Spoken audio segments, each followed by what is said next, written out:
Hello student, अस्सलाम वालेकुम, good morning. आज 8 जुलाई 2021, सब्जेक्ट सोशल साइंस, इकाई 3 पर्यावरण का ह्रास। इसमें प्राकृतिक संसाधनों का ह्रास। प्राकृतिक संसाधन आपकी प्राकृतिक संसाधन कौन कौन से दिए गए हैं? ऊर्जा के संसाधन, खनिज संसाधन, और नंबर 3 है वन और जंगली जीव जंतु। वन और जंगली जीव जंतु, ऊर्जा के संसाधन, खनिज संसाधन। वैसे खनिज संसाधन में ऊर्जा के संसाधन भी आते हैं, लेकिन यहाँ स्पष्ट कर दिया गया है।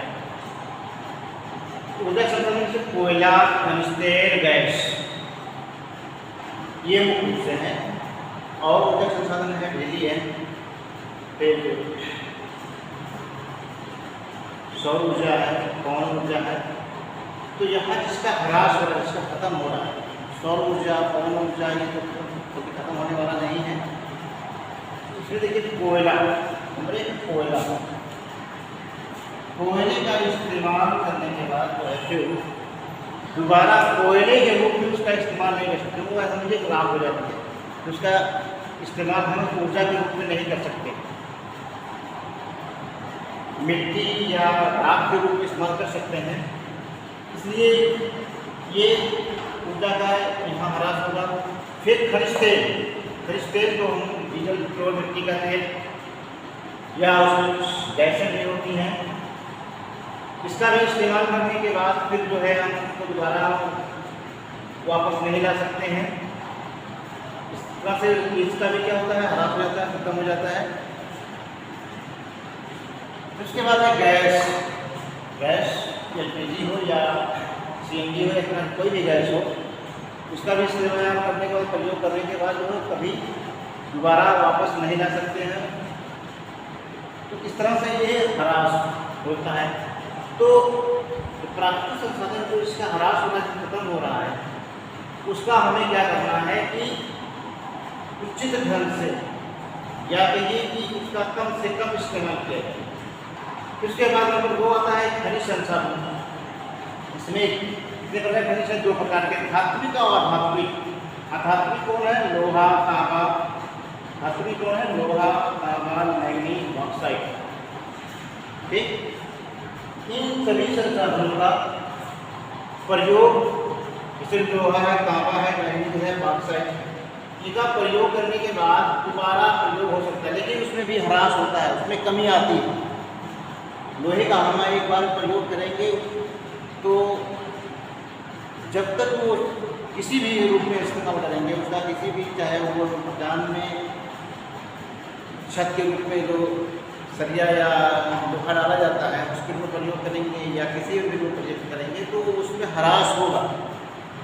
तो जो बचेगा उसका तो हमें रिसाइकल, यानी उसका दोबारा हम गला करके लोहे के रूप में प्रयोग कर सकते हैं। उस तरह मैंगनीज भी है। मैंगनीज, तांबे का भी प्रयोग हम दोबारा कर सकते हैं, बॉक्साइट पे कर सकते हैं, लेकिन कुछ ना कुछ 10 से 20% उसमें क्या होगा, ह्रास होगा, वो उसमें कमी आएगी। अधात्विक में अभ्रक, जिप्सम, चूना पत्थर, ये 3 प्रकार के हैं, चूना पत्थर, जिप्सम, अभ्रक। इन सबका यूज करने के बाद वो मिट्टी के रूप में चेंज हो जाते हैं, मिट्टी के पार्ट बन जाते हैं। फिर उसका हम जो है जिस रूप में है, जिस चूना पत्थर है, जिप्सम है, अभ्रक है, इस रूप में हम नहीं कर सकते हैं। ठीक, फिर आइए इधर नंबर 3, वन और जंगली जीव जंतु।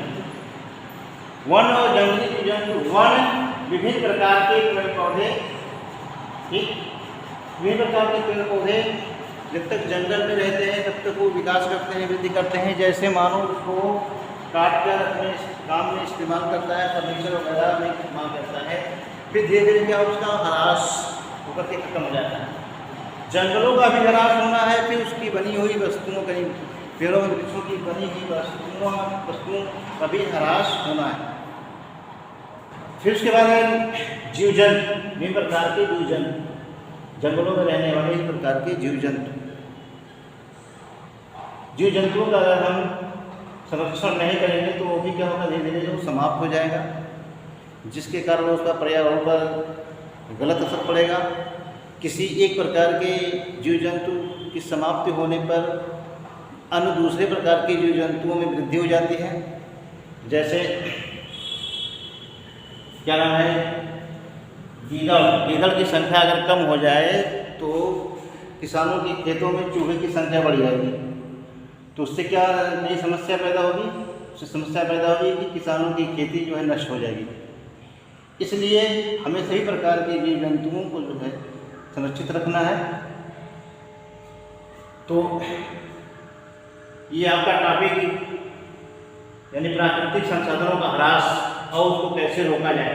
तो जितने प्रकार के संसाधन आज हमने पढ़ाया है, चाहे ऊर्जा के संसाधन के रूप में हो, चाहे खनिज संसाधन के रूप में हो, चाहे वन और जंगली जीव जंतु के रूप में हो, इन सबका हमें क्या करना होगा कि उचित ढंग से प्रयोग किया जाए।